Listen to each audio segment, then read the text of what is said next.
Olá pessoal, boa noite. Aqui quem fala é o professor Adriano. Dando continuidade ao nosso conteúdo de química, né? Passei no resumo da aula passada, vimos que a química ela é uma ciência que estuda as propriedades da matéria, suas transformações e as energias envolvidas nesses processos, né? Então, o que vem a ser matéria? Como colocado no resumo, matéria é tudo aquilo que tem massa e ocupa lugar no espaço, né? Essa matéria tem algumas propriedades que devemos levar em consideração. Que propriedades são essas, né? Propriedades da matéria são essas. As propriedades são as propriedades físicas, certo? As propriedades físicas. Nós temos as propriedades organolépticas e as propriedades gerais da matéria, ok? Então vamos entender um pouquinho. Nas propriedades gerais, então, alguns tipos de materiais ele pode ser mais bem dividido do que outros. Então, isso é uma característica daquela matéria. Alguns tipos de matérias vai ter uma elasticidade melhor ou pior do que alguns materiais. Então, isso também é uma característica daquela matéria. Então, por isso que nós temos essas propriedades gerais, certo? Nós podemos diferenciar nas propriedades organolépticas as matérias através do sentido. Então, no olfato, eu posso diferenciar um tipo de matéria pelo cheiro de outro tipo de matéria. Então, eu utilizo os meus sentidos para caracterizar certos tipos de matéria, tá ok? As propriedades físicas, né, elas estão relacionadas aqui aos estados físicos da matéria, certo? Então, nós temos os estados sólido, líquido e gasoso.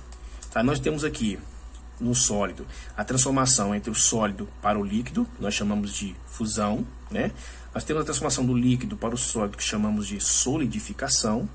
Temos a transformação do líquido, letra C, para o gasoso, que chamamos de vaporização. Temos a transformação do gasoso para o líquido, que é letra D, chamamos de condensação, certo? E temos as transformações diretas, que podem ir direto do sólido para o gasoso, diretamente, tá? Aqui, letra F, chamamos de sublimação. E nós temos a transformação onde eu posso pegar uma matéria que está no estado gasoso e transformá-la diretamente no estado líquido. E aí, no gasoso, diretamente no estado sólido, que é a letrinha E, que nós chamamos de ressublimação. Tá, então, visto essas propriedades da matéria, nós vamos entender agora o seguinte, que quando eu altero essas propriedades da matéria, quando eu transformo essa matéria, eu passo a ter o que nós chamamos de fenômeno, tá? E esse fenômeno ele pode ser classificado em fenômeno físico ou fenômeno químico. Então vamos entender isso. Fenômeno físico é quando não ocorre mudança da matéria, tá? Mantém-se a matéria, não ocorre transformação. Então, por exemplo, quando eu mudo a matéria de estado físico, ela continua ainda sendo o mesmo material. Então vamos dar como exemplo a água. Se eu pego a água no estado sólido e transformo para o estado líquido, ela continua sendo água, só mudou o estado físico, certo? Se eu pego a água no líquido e transformo para o gasoso, continua sendo água, só mudou apenas o estado físico. Então essa transformação nós chamamos de fenômenos físicos, tá? Porque ocorre uma manutenção da matéria.